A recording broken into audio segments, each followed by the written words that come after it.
film ఇండస్ట్రీలో ఒక నూతన శకాన్ని ప్రారంభించిన రామ్ చరణ్ గారు,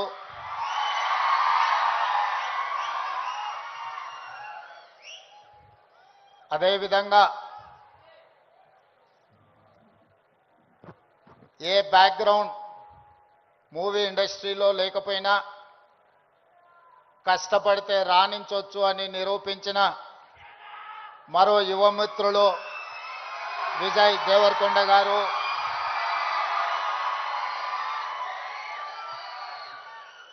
సహచర మంత్రివర్గ సభ్యులు అడ్లూరి లక్ష్మణ్ గారు,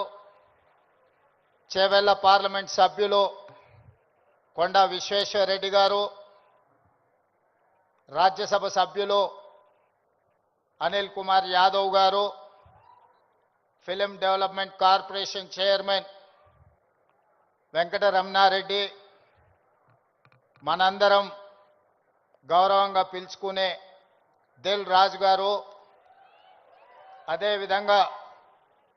Telangana police department DGP Jitender garu, Telangana anti narcotics bureau DG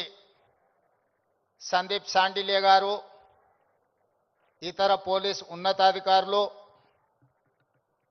drugs మహమ్మారిని నియంత్రించాలి అని, స్పోర్ట్స్ని ఆదర్శంగా తీసుకోవాలని మీ అందరినీ